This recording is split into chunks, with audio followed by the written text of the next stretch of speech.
So this topic is about the charges, the reasons of opposition against Usman. What were the reasons of unrest? Okay, first of all, we need to see that why Usman Azil Anhu faced these problems. Okay, what were the causes of revolt? First of all, you should mention that Usman ruled over the Islamic Empire for 12 years, and out of these, the first 6 to 8 years were glorious, they were full of success, but the last 4 years they were full of unrest. Okay, one of the reason that why he faced such type of unrest, it was because of his age and because of the size of the empire. This is one reason. Another reason is his gentle and kind nature. He was very much soft-hearted person. Fine. And in the same way, you can also mention that during his time, okay, he has noticed that there was a rivalry between the Arabs and the non-Arabs, and also there was a rivalry between Banu Umayyah and Banu Hashim. Okay, there was a rivalry between Banu Umayyah and Banu Hashim. This was also one of the reasons that Usman Anhu started having a lot of problems from these differences amongst them. Fine. Mention that one of the major reason for the unrest was Abdullah bin Sabah. Okay, Abdullah bin Sabah, you have to mention that Abdullah bin Sabah was a Jew from Yemen, and he was the one who had initiated the rivalry between Banu Umayyah and Banu Hashim. Okay, Abdullah bin Sabah was a Jew from Yemen, and he posed himself to be a Muslim.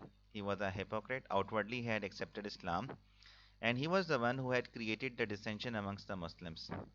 Okay, he was the one who had ignited the rivalry between Banu Umayyah and Banu Hashim, the two major clans, the two major houses of Quraysh, Banu Hashim and Banu Umayyah. Okay, so if in order to sum up, अगर हम इसको sum up करें तो हमें ये नजर आएगा कि what were the major reasons of the revolt against Usman? One of the reason is the vastness of the empire and the age of Usman. Usman was very much aged at that time. Okay, sometimes he would overlook some of the issues which were very much serious. Another reason of is his kindness and his soft nature. Okay, he was very much lenient and he was very much kind and merciful. And sometimes, so people they have taken him for granted, and they decided that it is the time that they can take an action and they can take an advantage of his weakness, and the areas which have been lost by them during the Caliphate of Umar and the early years of Usman could be regained.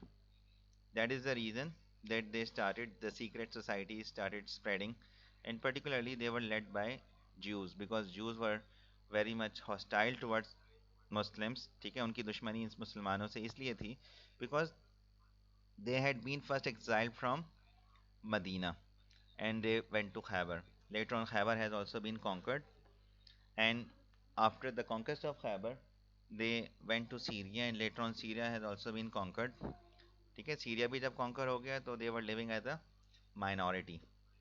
ठीक है, तो yes they wanted to take their revenge for their lost prestige. तो इस वजह से वो क्या चाहते थे, बिकॉज दे वर अवेयर कि they can not defeat them, they can not defeat the Muslims by fighting. ठीक है, तो they started a conspiracy against Usman, and they wanted to break the unity of the Muslims, and they wanted to make them fight with one another. ठीक है, तो अब्दुल्ला बिन सबा, he was a Jew from Yemen and he went to Medina, and where he posed himself to be a Muslim, and he loved Banu Hashim, and he loved Ahle Bayt too much, and behind this outward love and affection he had his desires and intention to create disunity amongst the Muslims, and in which he was successful. तो बज़ाहिर तो अपने आप को उसने ये show किया कि outwardly that he is very much sincere with the Muslims and he loved Holy Prophet and his family too much. But deep from inside, he had his secret intention against Islam and the Muslims, and he wanted to divide Muslims into two sects, two groups. Okay, and he successfully divided them amongst Banu Umayyah and Banu Hashim.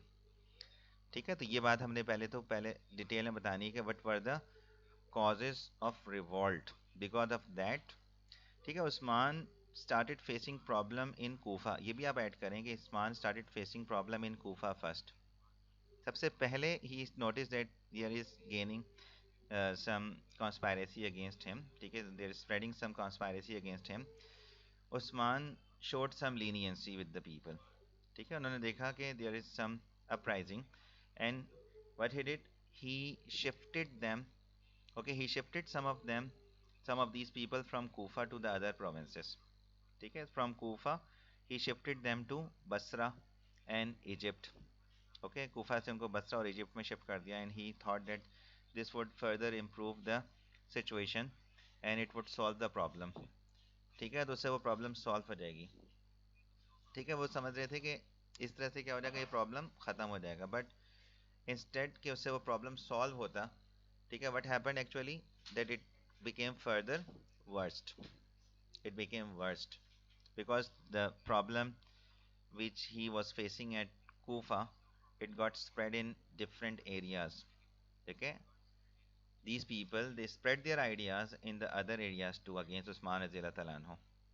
ठीक है, तो जो साजिश और जो activities उनके खिलाफ कहाँ चल रही थी, कूफा में, they spread in other provinces to.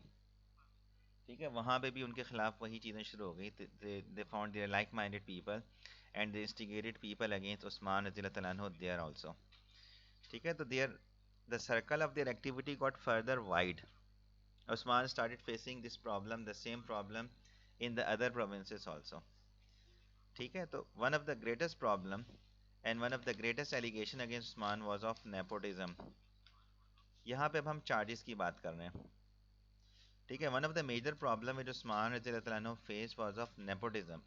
Nepotism is that he had appointed, okay, his inefficient close relatives as a governors on the key posts. Okay, this is known as nepotism. ठीक है, अपने relatives को favor करने की बात हो रही है. ठीक है, तो Usman was accused of the appointment of his close inefficient relatives as governors. Particularly, he had his relatives in Basra, Kufa, Egypt, and Syria. Altogether, there were 12 provinces in the Islamic Empire, and he had his relatives only on the four: Kufa, Basra, Egypt, and Syria. Okay, and out of these four, okay, if we look into these four, that on these two, Usman had his relatives, but they were appointed by Umar, not by Usman. Okay, so they were appointed by Umar Azizullah anhu. They were not appointed by Usman Azizullah anhu. Usman originally had appointed his relatives on Kufa and Basra only on Kufa and Basra. Okay, and we will later on discuss that why he had appointed. Okay, it was wrong as his governors were very efficient. So this allegation was wrong, that they were inefficient. They were very efficient people. Okay, they were appointed on the wishes of the people, and Usman appointed them due to their loyalty. Okay, and Muawiyah in Syria, Muawiyah Radhiyallahu anhu in Syria was appointed by Umar Radhiyallahu anhu, not by Usman. So if we look into this, that these two were appointed by Umar. Usman let them continue their office. Okay, on in Kufa, previously we had discussed that after the death of Umar, there was an uprising in Kufa. Okay, there was an uprising in Kufa, and Saad bin Abi Waqas was unable to handle the situation there. So Usman had appointed Walid bin Uqba, and Walid bin Uqba, he led successful campaigns there, and he crushed the revolt, and he added new areas in the Islamic Empire, and he served the people of Kufa to the best of his abilities. Okay, also there was an uprising in Basra, okay, in some areas, and Abu Musa Ashari was unable to handle the situation. So people themselves demanded to appoint Abdullah bin Amir and to remove Abu Musa Ashari. So on the wishes, on the demand of the people of Basra, Usman had appointed Abdullah bin Amir in his place. In the same way, Abdullah bin Saad was also an able governor, and under his leadership, under his governorship, whole of the North Africa has been conquered. Okay, Muawiyah was also an able governor. Okay, and together with Abdullah bin Saad and Muawiyah, together they both prepared navy for the first time. They first prepared for the first time the naval fleet of the Muslim army has also been prepared. So we can see and we can say that these were capable, they were efficient, and they served the people to their best abilities. You can also mention that there was no such restriction on the caliph that he cannot appoint anyone from his relative as a caliph. There was no such legal bar. There was no restriction on the caliph that the caliph cannot appoint his relatives as a governor. Okay, this is one reason that why he had appointed his relatives as governor. One more thing that you can mention, that these provinces were of great importance. Okay, these provinces were of great importance, and Usman wanted someone on whom he could trust. Okay, so that is why, okay, he has to appoint someone on whom he could trust, and that is why he has appointed his relatives. Okay, there were other allegations too, but you have to write in detail about nepotism in detail. सबसे पहले और सबसे detail में आपने nepotism की बात करनी है. And secondly, you have to mention that it was alleged that Usman was too much lenient to his governors. Okay, and he did not keep check on his governors. Okay, it was wrong because he himself had punished some of the governors. Okay, like some of his governors like were punished by him. This was also wrong that Usman took strict action against some of his governors when he found them going wrong. So he was strict and he took action against some of them. Okay, another thing that he had spent lavishly from Baitul Mal. Okay, he was accused of spending lavishly from Baitul Mal is another reason, another charge against him. So we know that Usman was very rich and he was also very much generous from the time of the Holy Prophet, peace be upon him, and he had spent for the welfare of the Muslims. Okay, since very beginning.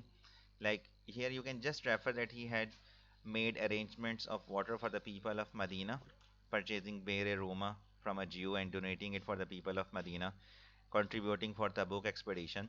So Usman was very rich and he was very much generous. So whatever he had spent on the people from Baitul Mal, it is for their welfare because Baitul Mal is a public treasury and it is to be spent on the poor and the needy people, deserving people. So Usman had spent the wealth from Baitul Mal on those who were deserving, those who are needy. Okay, they may be his relatives, but whatever money and whatever wealth has been spent on the people, whether they were his relatives or other people, they were deserving people. Okay, Baitul Mal, the purpose is to for their welfare. The purpose of Baitul Mal is for the welfare of the people.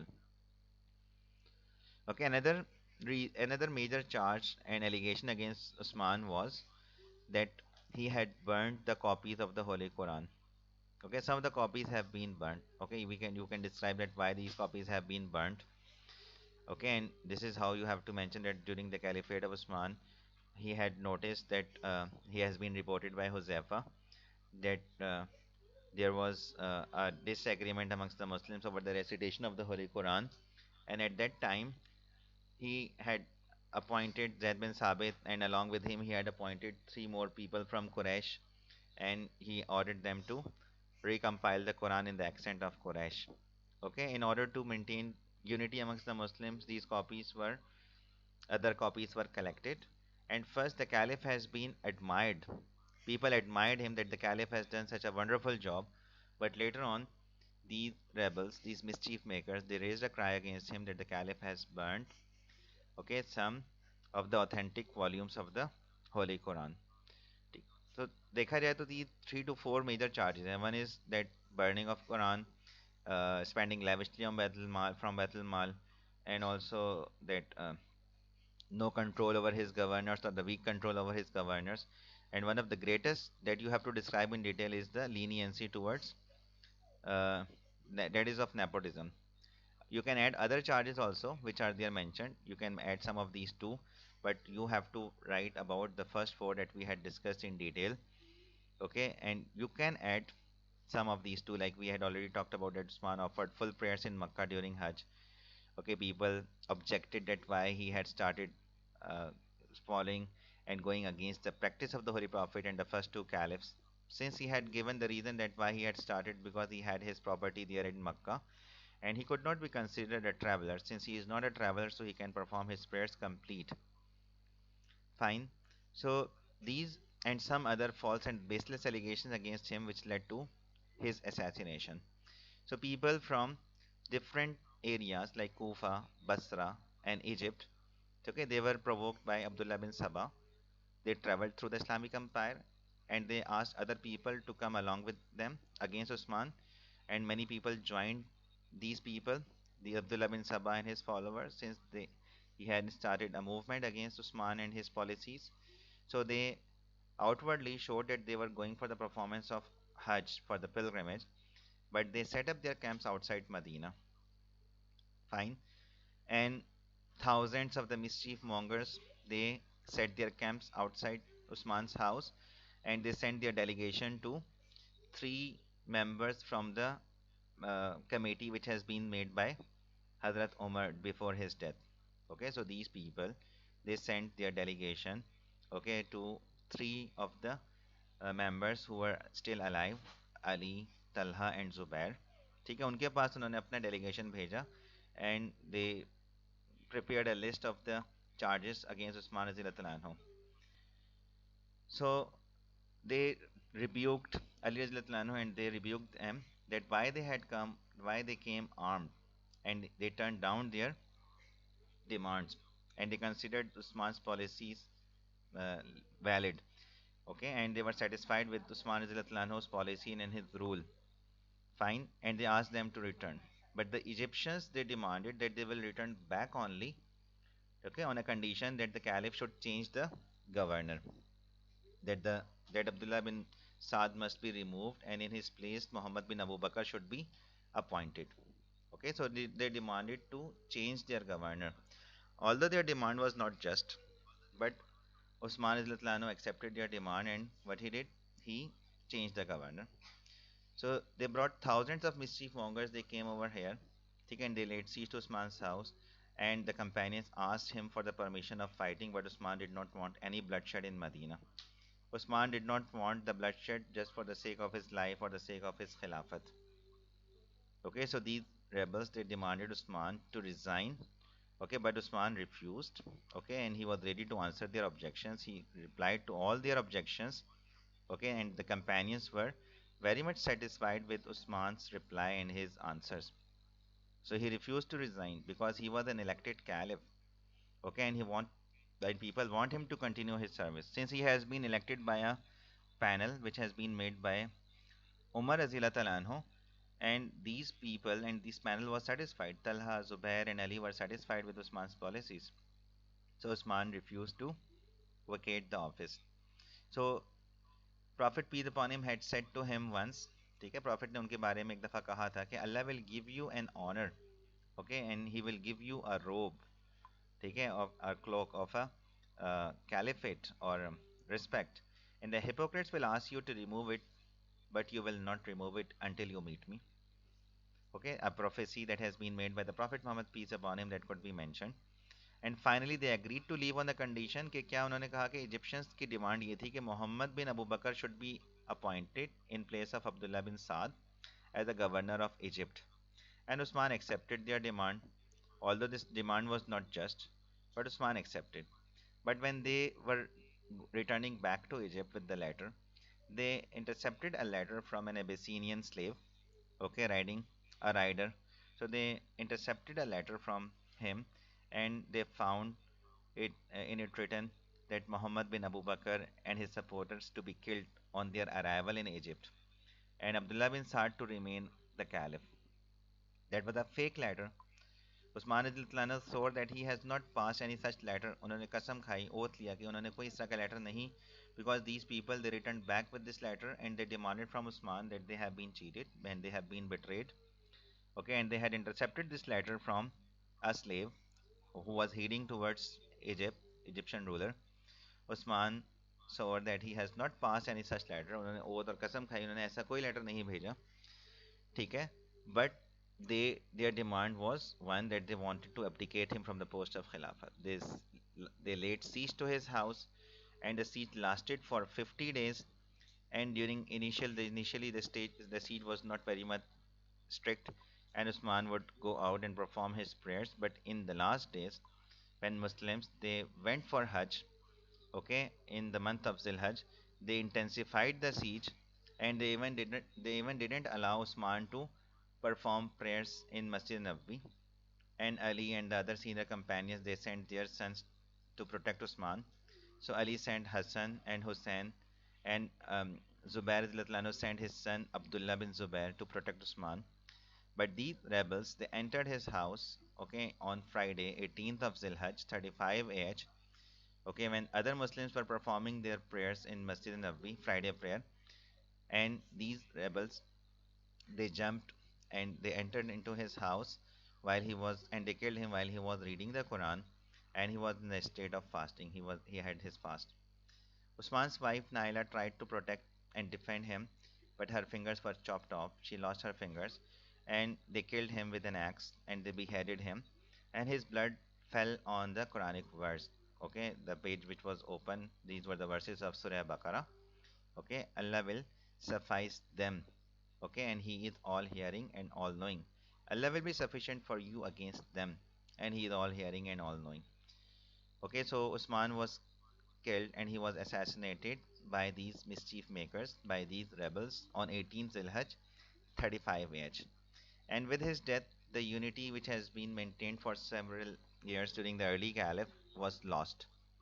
Okay, Usman was buried in Jannatul Baqi that night. That is about the Caliphate of Usman.